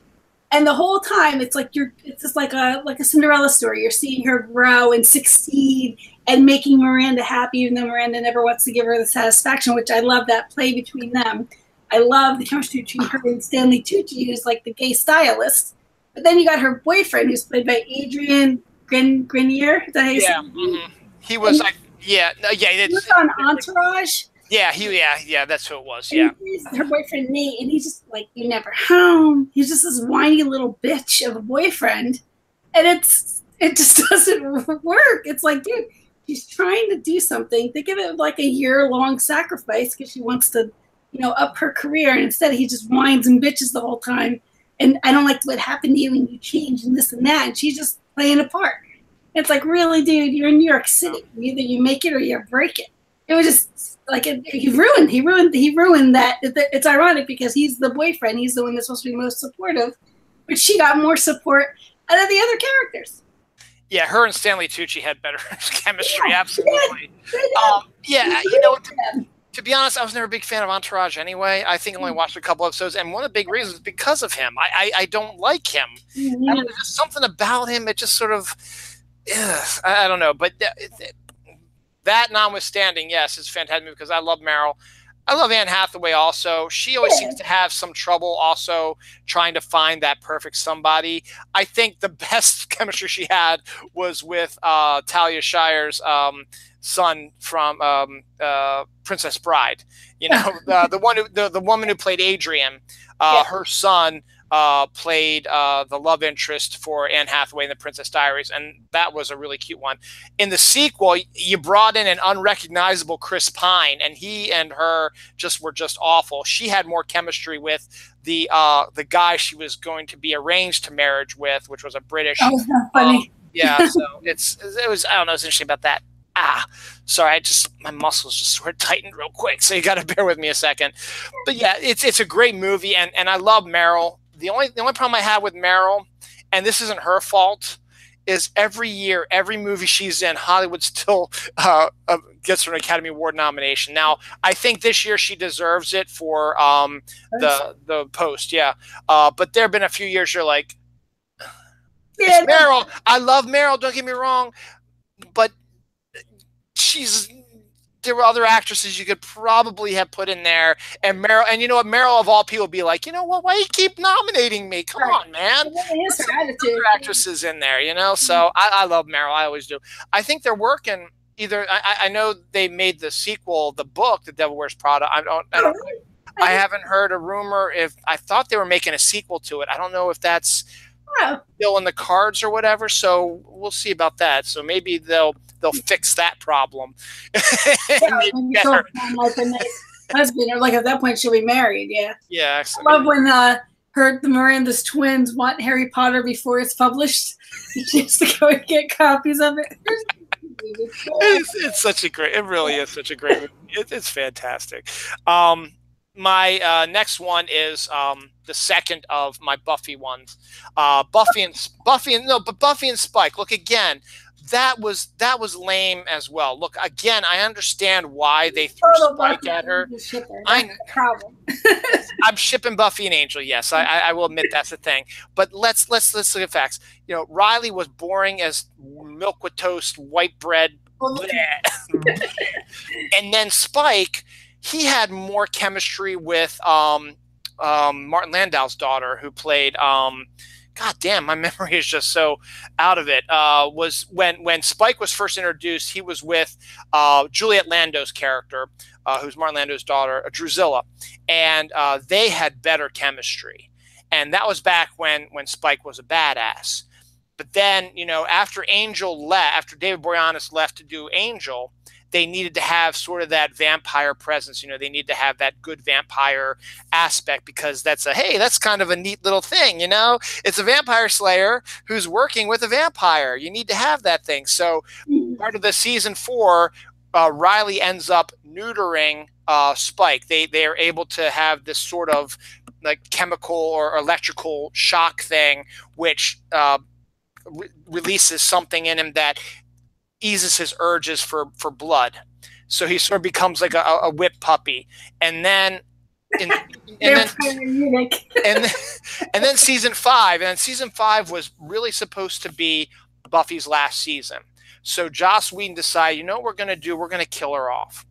We're not expecting to get picked up because the WB said they're not going to do any more shows with us. Our ratings have been starting to tank a little bit. They want to move on from us, and that's fine. It was 5 years. You've done it. So they built a storyline where they end up killing Buffy off. And that was that. And so if they were not going to get a 6th season, it kind of wrapped it up well enough. Okay, Buffy's dead, so the next Slayer in line, well, technically Faith was still out there, and they sort of tried to redeem Faith so that they knew Buffy was going to die. So if they redeemed Faith, she could become the Vampire Slayer. And if you wanted to do a Faith the Vampire Slayer, which would be awesome, by the way, yeah, that would. But they end up. The UPN at the time, because I remember UPN. I don't know if you remember, Paramount Network. They said, you know what, we're still kind of new, and our ratings haven't been great. We just know Star Trek. We just have Star Trek. We need something else. So they bought the rights to Buffy, and they got another season. Actually, they got 2 more seasons out of it. So they had to bring Buffy back. So they brought her back, and so she was in heaven. She was happy, and Willow, with her witch powers, sucked her back to Earth. So she was angry because she was content, she was happy, and now she's back on this crap town. And so she finds herself intrigued with the bad boy Spike. And that is how their relationship started. But the problem was, by that time, Spike had sort of beaten the brainwashing, but he was becoming more like the Angel. He wanted to redeem himself as a vampire. He was like, Angel can do it, why can't I? That type of thing. Yeah. It was awful because Spike's character was great, and then until they got to these later seasons, then he became awful. Yeah. And then so him and Buffy started having this relationship, and to begin with, it was technically all physical, and there were aspects close to. There was an episode where it was almost rapey, the way Spike was going after Buffy. And it rubbed me the wrong way, not just because I'm not a Spike Buffy shipper, but because of the rapiness of that one episode. Even though it was just one episode, it just seemed very off kilter, out of character, and just didn't seem like it was appropriate to be there. And then the 7th season, they said, okay, this is going to be it, and they wrapped everything up, blah, blah, blah. And then Spike moved over to Angel's last season, and he was back to his form. He was fantastic in the final season of Angel. He got back to being the Spike we know and love. But that period of time, that season 6 and a little bit of season 7, by then they sort of became friends, and they were no longer really going after each other. But it was still something in the back of the minds, and it was the rapiness of it that just drove me a little cringeworthy. Now, if they would have done it maybe a different way, and again, they seem like they were just beating the same dead horse again. Oh, she's going to fall for a redeemed vampire again. Right. It sounded like Angel 2.0. Yeah, exactly. It's like, come on, man. Joss, you're a better writer than this. Actually, you're not, because you can't have an idea for a Batgirl movie. I don't know if you saw that. Joss Whedon was supposed to write and direct a Batgirl movie for DC. He just dropped out because he said, I don't have a story. And then it was so funny. All of a sudden, all these Batgirl writers, Gail Simone and a few others, like, well, you know what? I got plenty of ideas. DC, come at me. I'll write your movie for you. Wow. Yeah, so that's disappointing. Hey, you know what? Give it to a woman. Yeah, exactly. I agree. I think Gail Simone would be fantastic because she's written Batgirl a bunch. She's written her for like 2 years straight, the comics. So, and she's a great writer too. All right, so that's my number 4. So no more Buffy talks there. I got it out of my system. My number 3 was Rachel and Joey, and I just found it just very strange and awkward and out of the blue and forced. And then it was so short-lived that that they just got like a bitch fest from the audience and the fans, and they were like, all right, let's cut this one out now. And it was sort of like a bleep on the whole Friends franchise, the whole storyline. But it was still weird.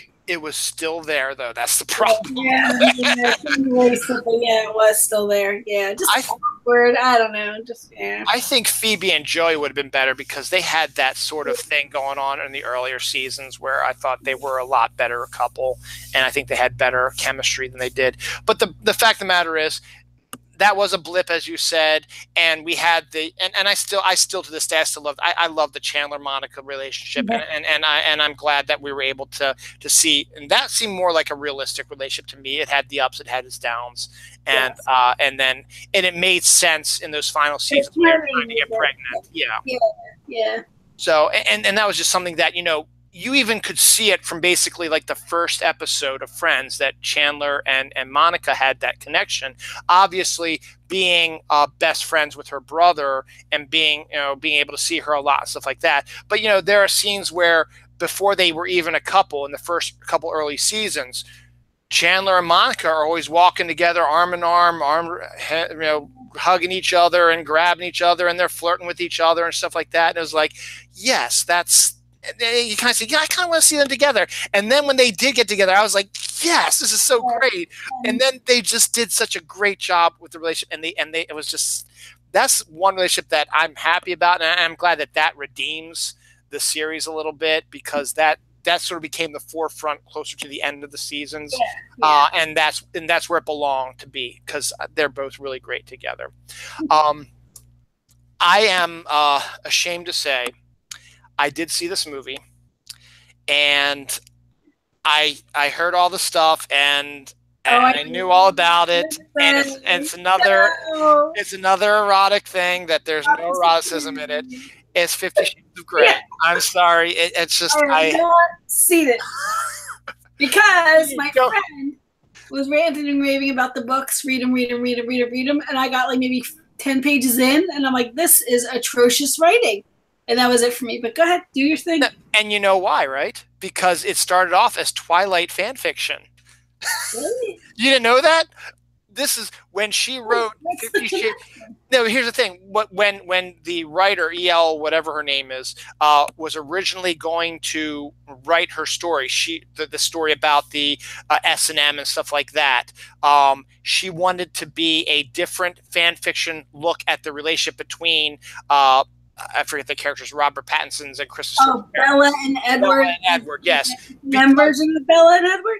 Yeah, it was when she originally wrote, when she originally had the layout and she originally wrote everything, it was all fan fiction about Edward and Bella having this hard, because he's a vampire and he's into pain and shit like this, and she's this virginal type, and he's this successful type, and she just wanted to, because she shipped them so much. She loved the Twilight books and she shipped the characters. She said, we're not getting enough sex, so I want to do a little bit more dirty, hardcore sex. And then after she wrote it, she was I guess somehow along either she was looking like, I can't film because Twilight won't let me, because it's and it's also like the kids were reading the books, stuff like that. So she decided, okay, what I'll do is I can change the character names and I can change the scenarios, but it's heart. It is a Twilight fan fiction. And the fact is, so they were hugely successful, and the thing that makes me cringe still to this day is my stepmother read them. And I didn't know about that because I was because when we go to their house, when the kids were younger, the kids loved to go upstairs into Granddad and Grandma Vaughn's room and play around, because it's the big room, it's got the big bed, and they got my stepmom is obsessed with mises, whatever you want to call them, and so she's got all these stuffed moose everywhere that they've gotten at like Yellowstone and stuff like that. So they have them all up in her room. So the kids want to go there, they want to play with the stuffed moose. So I'm up there with the kids, make sure they're not breaking anything or stuff like that.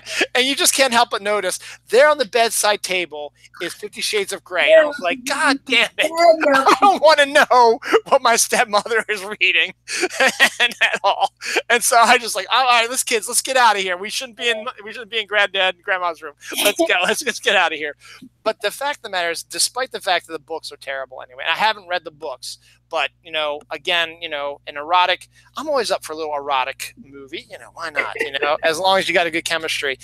Dakota Johnson and Jamie Dornan do not have good chemistry. And again, maybe it's the whole Twilight syndrome as well, because maybe the character, well, I guess the characters aren't well formulated anyway, but when you are playing them as bad as the writing is, and as bland as the writing is, I think they're kind of fanning like her, the way she, what's the word? Like the way you say your lines. Yeah, yeah, not emotes, but the way she does her line readings and does her line reads, stuff like that. It's very mechanical, very monotonous. Not monotonous, I guess monotonous and stuff like that. And there is no heat. Look, and here's the funny thing: you want to get a good story about S&M. I'll give you a good story right now. And believe it or not, it's a comic book. It's a comic book called Sunstone. All right, it was five trade paperbacks that were originally posted on a website. The artist's name is Stefan Sejic, so he's foreign. His wife was his colorist, and the story is basically about two bisexual women who, one of them is a writer, and she writes S&M fan fiction, and she puts it up on a bill on her computer bulletin board or whatever, so people can read her S&M stuff, because there are people that get off on that kind of stuff, and she's a really good writer and stuff like that, and she gets a friendship with a woman who's commenting consistently on her stories. And so as a flirtation sort of way, she starts adding the two of them as characters in this S&M thing and pulling out all the stops like that. So eventually they have a friendship that starts to form online that is to do with they're both into S&M. One is a dom and one is a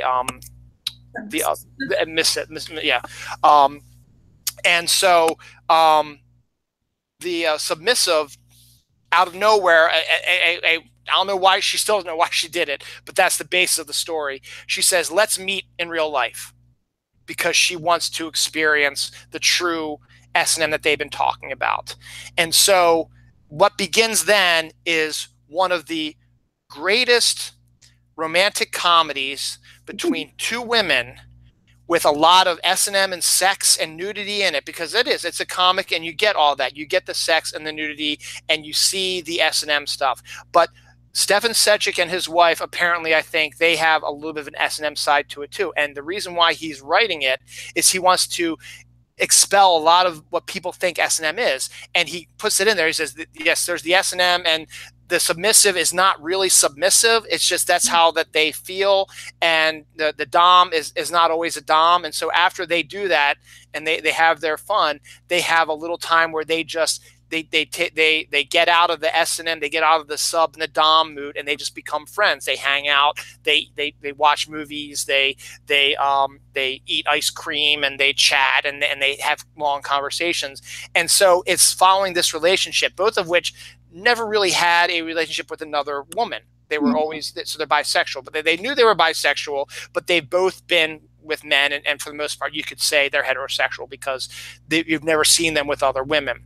And so gradually you see and it's laid out as a perfect romantic comedy. So everything starts off great and wonderful and stuff like that, and then you reach a pinnacle where everything is great, and then something happens and they break up. And then one of the characters has to find a way to get back together, because she gets this, boom, I got it. She's in love with this woman. She's found it hard because she's always thought that she was always heterosexual, and that she could never have romantic feelings for someone of the same sex. And that's what was sort of putting the barrier between them.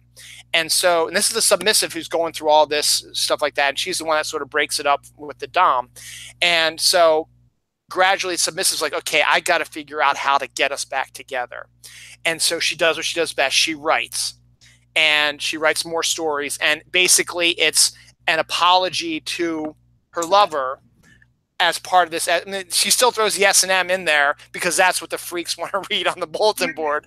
But at the same time, there's an underlying... read it. Yeah. And it's just, and yes, there's a lot of sex, there's a lot of nudity, but it's not gratuitous. It makes absolutely a lot of sense in the basis of the story. And the characters are so well formed, and the side characters, the background characters, are just as good also. You need to do a movie like that, because that is you got to show how this is. When people think S&M, they think whippings or handcuffs or stuff like that, and there's that involved with it, but there's a lot of other stuff as well. There's a lot of torturous lovemaking also, where the submissive, is tied up and they're doing whatever they want to it. It's not necessarily about pain, it's about pleasure also, and it's so much pleasure that you want to do something about it, but you can't because you're confined, and that's what S&M is, and that's why Sunstone is so great, and why 50 Shades of Grey is crap. But most importantly, these actors have no chemistry, and as we said before, if you want to do an erotic thriller, you gotta have that chemistry. End of story. No, I agree 1,000% with you on that one. Yes. Boom. All right. Well, we're gonna go from bisexual S&M to incest, because my number 2. Oh, that was your number 3. My number 2 is Jaime and Cersei from Game of Thrones, or Story of Fire and Ice, if you want to go, from the books. So you know Game of Thrones, right? Do you watch it? I don't watch it because we don't have HBO, but we have all the DVDs because Dawn has read all the books. Okay. I've watched the first episode when it first came out. HBO did like a free preview weekend, and Dawn wanted to see the first episode, so we did, and we liked it. But then we didn't get HBO, and then I said, okay, we'll just wait for the DVDs. The DVDs came, and then before you know it, we haven't watched any of them, but we still have them all. It's one of those things that, well, one day we're going to sit down and watch them all. But please go ahead, continue. Yeah, no, Jaime and Cersei are brother and sister, and their dad is the king. And then Cersei ends up marrying Robert, who then becomes the king and of his kingdom. But she's having a relationship with her brother, and they end up having 3 kids together. And then everyone kind of knows it, even though they pretend that's Robert's kids. And it's a very complicated story. She's very power hungry.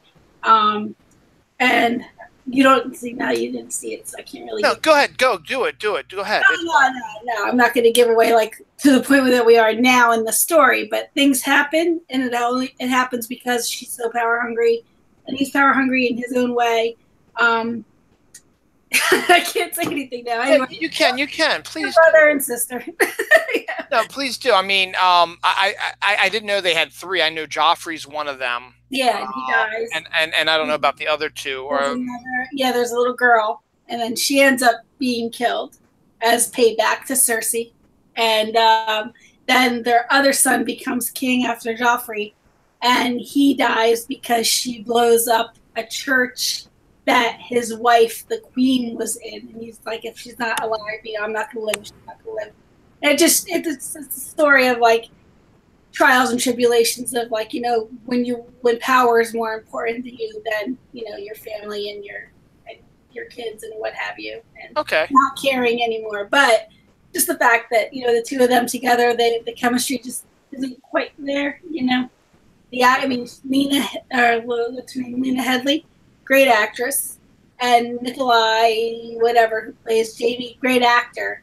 But it's just not together. The whole thing together, yeah, it isn't great. In fact, there's a warrior woman named Brienne, and she's played by she was in Star Wars.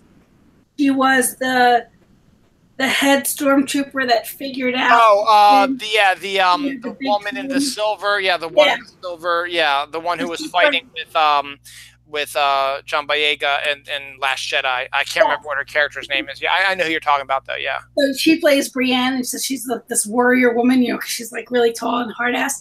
And there's a lot of banter between her and Jaime. And funny enough, they've got better chemistry than he does with Lena playing brother and sister who are in love with each other. Nice. My number 2 is my second Twin Peaks one, and I already talked about my Audrey side. So. In that scene, they put Audrey with Justice Wheeler, so they decided that we need to give someone to Dale to get them separated a bit more, and who wasn't, that Lara Flynn Boyle doesn't feel threatened by, because she felt threatened by Shelley Fenn because Shelley Fenn's so beautiful and she's sexy and stuff like that. And believe it or not, the actress's name just slipped my head. Heather Graham plays Annie Blackburn. Who becomes the love interest of Kyle MacLachlan's Dale Cooper, and she turns out to be the sister of Nora, who runs the diner. and is one of the main characters in the show. And we never knew she had a sister until, hey, guess what? I'm here. And basically she's doing the Julie Andrews role from Sound Music. I was in a nunnery, but now I decide that I don't want to be a nun anymore. I'm going to go into the real world. And Nora said, come on in. I'll have you. What's that? Did they accept her? Did the fans like that she came out of nowhere? Or were they kind of like, who is this chick? Here's the funny thing. Then the Twin Peaks fan group, there is a even split. It is so funny to see. There's half that absolutely love her character, and there are half, like myself, who absolutely despise her character. And it's nothing against what Heather Graham did. I mean, to be honest, Heather Graham is not the greatest actress in the world, and we know that, you know, and there's nothing wrong with that. And even in this one, she doesn't have sort of that crazy sexy quality she had in the porn movie. Not the porn movie, but Roller Girl. Roller Girl, yes, and also in Austin Powers. She doesn't have, and even so much you could say The Hangover as well, where she plays that prostitute type who has the baby. So you know, she doesn't have quite that sexy quality in Twin Peaks. She just came from a nunnery, and she attempted to commit suicide as a way to build her character. In the past, she tried to commit suicide. That's what led her to the nunnery and how she became spiritually cleansed. And then she said, I had enough. I want to get out. I want to get boned. That's how I look at it. Not that she decided to give up on God. She's like, I need to live my life. And so Nora ends up taking her in and lets her help be a waitress at the diner. And so the minute Dale walks in and sits down and meets her, it's like love at first sight. And to be honest, does it exist? Yeah, I suppose love at first sight exists. I suppose. Crush at first sight. Yeah, I don't buy love at first sight, but definitely the attraction. Yeah, I agree with that too. But this just seemed like, bam, like that. Dale was like, oh, who are you? That's lovely. Like a cartoon. Yeah, exactly. And the two of them start, you know, having and the thing is, you needed to have a relationship. You need to have Dale have a relationship, because the final story arc in the second season was Dale's former FBI partner, Wyndham Earle, has gone insane. And Wyndham Earle ended up killing his own wife, who was having an affair with Dale. So Wyndham ended up getting arrested and put into an asylum, and Dale has felt guilt about that and stuff like that. So so he still has that problem, but Wyndham Earle hasn't forgotten, and he escapes from the asylum, and he's like, I'm going to get him. So, of course, he happens to hatch his plan right when he starts having a relationship with another woman.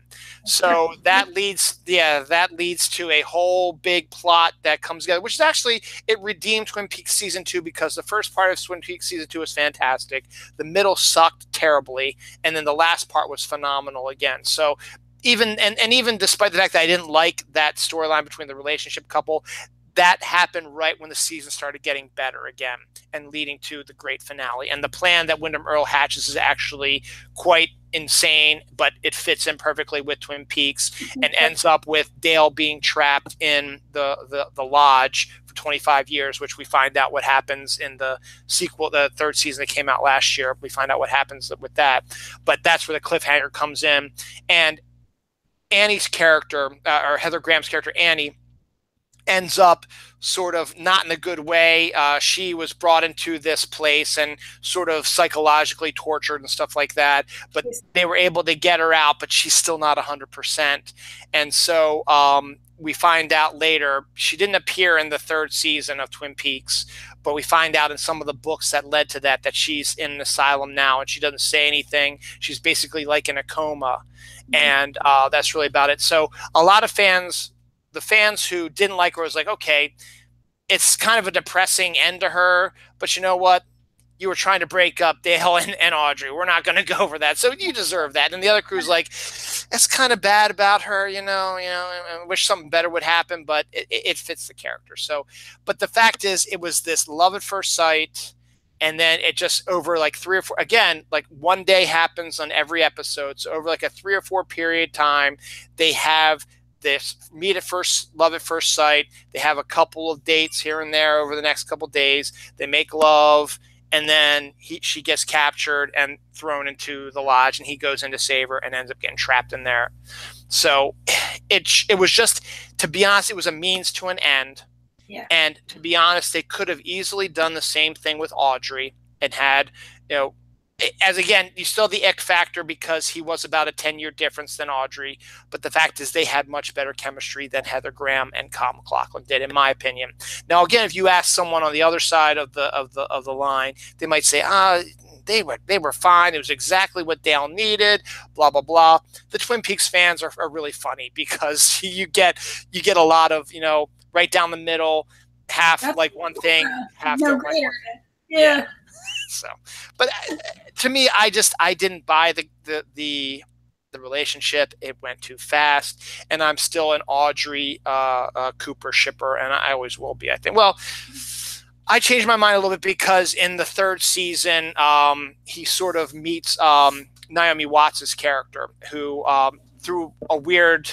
I'm not even going to get into the third season. One day I got to sit down. I got to tell people what my thoughts on third season because it was absolutely insane, but it was fantastic. So when Cooper gets out of the lodge after 25 years, in order to get out, he has to inhabit like somebody else's body. And he inhabits this person's body who is almost like a child. It's like Dale is resetting. He's been in this area for 25 years. And so he hasn't had any human connection, and I don't know, and we don't know if time, it felt like 25 years to him or whatever. We don't know. And how he gets out is totally bizarre also, but he ends up inhabiting like the body of someone who looks exactly like him, but it's not Dale Cooper. It's another person who's married to Naomi Watts' character. And she's fantastic. She's awesome. And I actually like her and him together because even though he's very Forrest Gumpy and childish because he's resetting. So he's basically a grown-up, but he's talking like a child, just learning how to talk. He repeats what you say, and he doesn't really say much else. He doesn't know how to go to the bathroom. He doesn't know how to eat or drink, and they have to show him and teach him. It's like, this is how you do it. And then gradually, he gets it like a child does. Yeah. But the fact is Naomi Watts, ends up, is living with him because she's married to this guy that he's inhabiting, and she doesn't really see him as being too odd because he's had these occurrences before, which is again one of the really absolutely insane parts about the series. But just Naomi Watts and Kyle MacLachlan just had a really good chemistry in the third season, and I'm kind of happy that, spoiler alert, in the end they sort of in a roundabout way end up together, but it's not really him. There's doppelgangers and creations that have their mind. It's all messed up. One day I'll sit down. I'll talk about it. It's a lot to but I like Naomi Watts and him together now. But right now at that time with Dale and Annie, it didn't work for me because I wanted Dale and Audrey. So that's my number two. Solid explanation. All right.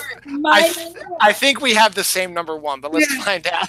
I wasn't going to do it. I swore up and down. I'm like, I'm going to research this, and I'm going to find 10 other people. I'm going to try my hardest. And then I came to realize that making this list wasn't as easy as we thought it was going to be. Remember, we were all excited last month. They're like, oh, this is going to be great. It was really challenging. And they just kept coming back, and they kept coming back. And I'm like, God damn it. So then, as of today, this afternoon, I'm like, I kept Googling and Googling and Googling. I got to find somebody else. I got to find a different pen. But they're always on the same list. Yeah. And they're always number one, too, because the whole world is in agreement that Natalie Portman and Hayden Christensen could never, ever, ever, ever, ever, ever, ever play any semblance of a couple in any type of movie ever in the world. And we've talked about this a bazillion times. It's Star Wars, Padme, Anakin, horrendous. And technically, it's kind of the reason why I want to do this. Is like, I already got my number one. I know what I'm going to do already. I'm like, I was trying so hard. I'm like, I couldn't find out somebody else. And it just, no. Yeah, there might be different people on the list. Always number one. Yeah, there's all these other actors and actresses. That's your challenge. You got to try to be worse than them. Because there is, I blame them because they had no chemistry together. But I'm also blaming Uncle George also because he has no concept of how to build a relationship. Everything about that relationship should not have happened. They should not have been together. They should not have fallen in love. They should not have had kids, certainly. And she should not have died of a broken heart, even though she technically died like a heart attack. But still, she shouldn't have died of a broken heart because she turned bad. Killed all the Jedi kids. Yeah. She had better chemistry with Ewan McGregor, for God's sakes. I think everybody has better chemistry with Ewan McGregor, except Hayden Christensen. I know you. And here's the thing also, Natalie Portman can have good chemistry. Her and Chris Hemsworth had fantastic chemistry in the Thor movies. And the only problem with that is that Natalie Portman being Natalie Portman, Oscar winner, she's like, I don't know if I really want to do the role anymore, which is a shame because that's the role. That's Thor's love interest. That's his Lois Lane.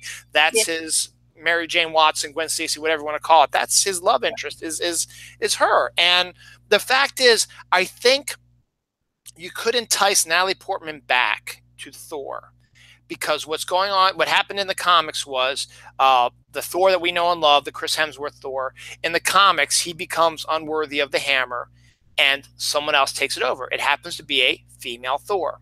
And we find out down the line that it's Jane. And Jane is dying of cancer. And she out-Thors Thor. And I think if you give Natalie Portman a meaty role like that, if you can build on her Jane character, she could do it. She absolutely could do it, I think. And I don't think they're going to. It's a possibility because at one point Chris Hemsworth is like, I'm done doing Thor after the Avengers movies. But then he had such a good time on Ragnarok that he's, which is a terrific movie. It really is. Which is coming out on DVD in 2 weeks. I mean, it's out on digital now, so you can watch it now. But like me, I don't like doing the digital stuff. It's going to be out on Blu-ray March 6th. So I was like, I'm going to get it definitely. You can, she could do it, and it's just she has it, but it's just I will put the blame on them because they have no chemistry. But at the same time, George isn't immune to it because he wrote an absolutely terrible relationship, and it was unbelievable. Dialogue was horrendous. Oh my God, it was so terrible. But their delivery was horrendous too. Yes, it was. The field, the scene. Oh my God. That shit, like you show like a tied up terrorist and they'll talk, like, oh my God. And that's the thing. Attack of the Clones, if you cut out all the relationship stuff and maybe some of the goofy C-3PO puns, is actually not a bad movie. You get butt-kicking Yoda, and you get Ewan McGregor playing a detective, which is fantastic. I mean, Ewan McGregor doing his detective thing, looking for stuff. I would love to watch this movie. I want to see, and there's a possibility that could become down the line. I want to see the Solo Star Wars movie, but with Ewan McGregor as Ben Kenobi. I mean, you got the Solo movie coming out in May, and then you've got the third part of the what's that? It's happening. Yeah, the Han Solo one is, but then there was the Obi-Wan's happening too. Well, there's a rumor that they're still not 100% certain if they think. And I've read the same thing that it's all said and done, but they're really looking at what's going to happen with Solo because they're predicting that Solo is not going to do really well. I'm going to say that the Solo preview came out like tonight. We went to go see Black Panther, and my 13-year-old son was next to me. He looks at me and goes, "Mommy, doesn't look like Harrison Ford." Like the 13-year-old, he was so disappointed, and I'm like, "Well, I might be telling you how I feel about it." If you at 13, just a new absolutely, in this world, he was like, "Why couldn't the guy someone look like Harrison Ford? Like if it was already dead for him, just in preview mode." That's pretty bad.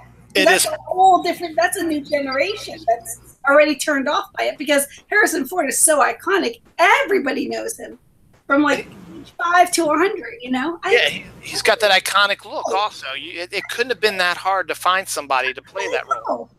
Why did they do that? I don't know, but it pissed me off. I was like, "Who is this kid?"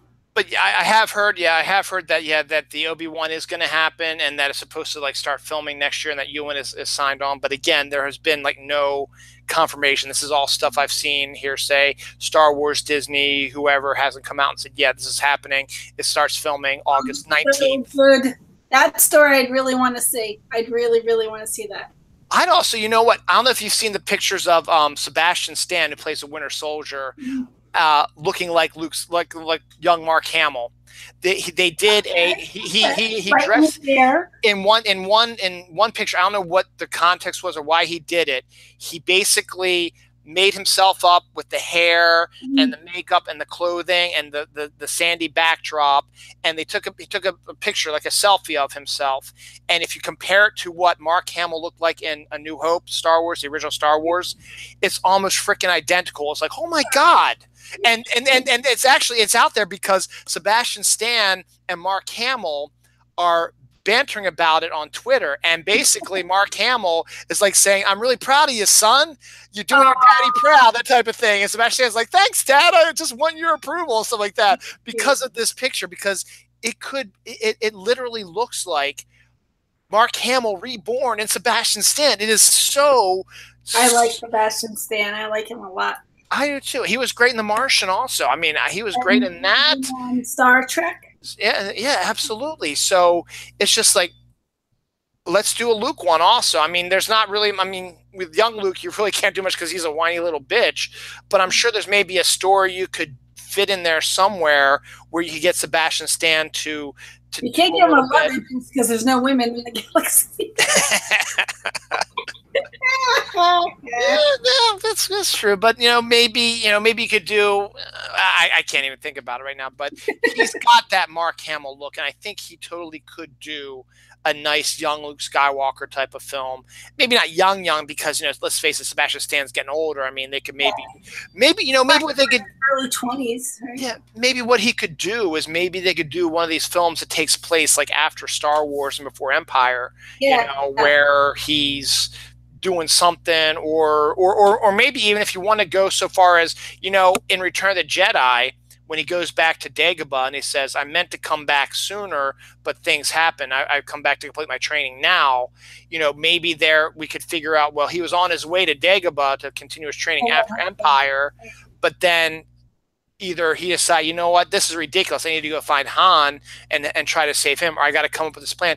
Maybe have like a solo story that takes place between Empire and Return of the Jedi, because it's about the right age for Sebastian Stan to be.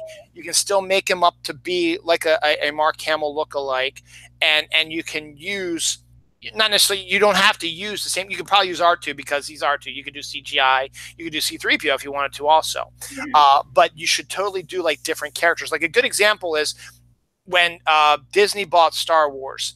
Disney also owns Marvel, and they've given Marvel the right to do comic books. And the comic books are canon into the new Star Wars storyline. So all the stuff you see in the comics happened within the confines of the original trilogy, and so on and so forth. Now, there was a great series that focused on Darth Vader that took place after Star Wars and before Empire Strikes Back. And during that time period, and it makes absolute sense, Darth Vader escapes the Death Star being blown up. The Death Star was the whole point that they were going to solidify their power in the galaxy. The Emperor was so behind it like that, and Darth Vader ends up getting it exploded and the rebels escape. The Emperor's pissed at him. Yeah, he's in trouble. He's angry at Darth. He's like, you know what? You screwed me. I don't want you to be my Padawan anymore or whatever. You need to go redeem yourself. And I got this other guy waiting in the wings that I like more than you. And so this comic takes place, and at the same time, the comic also details how Darth Vader discovered that Luke was his son, because he didn't know at the end of Star Wars that Luke was his son. It just happened somewhere between Star Wars and Empire that it clicks. It's like, oh shit, wait a second. Yeah. That's my son. Yeah. Yes. So it was I've been burned. So it was a fantastic 25 issue comic with there's like a 5-part event story in there as well, which cross over with the other Star Wars comics.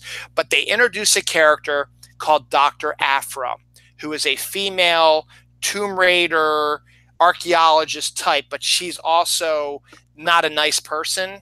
She's sort of like as if Indiana Jones was Han Solo, early Han Solo, where Han Solo is just doing it for himself, making the money. It was almost, I guess you could say it's like Indiana Jones and the Temple of Doom, because if you watch Temple of Doom, Harrison plays Indiana Jones completely different than he plays him in Raiders, because this situation in Temple of Doom changes his mindset into being more along the lines of the Indiana Jones we know in Raiders, because this takes place before Raiders. But if you watch it before, he's this mean-ass, greedy son of a bitch.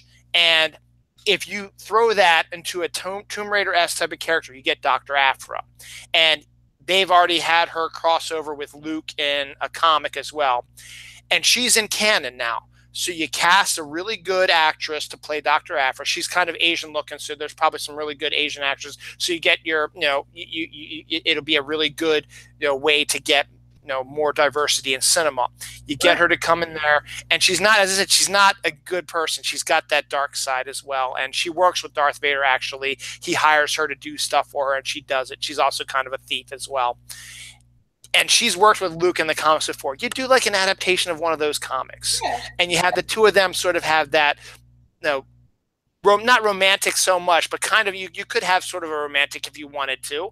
But you can make it like a straight up, like an Indiana Jones adventure with Sebastian Stan in it. Come on, man. That's my pitch. So Disney, if you're watching, that's my pitch.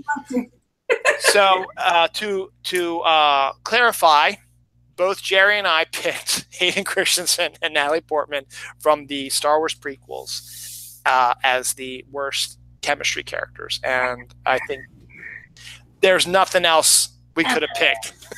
Yeah, I scoured.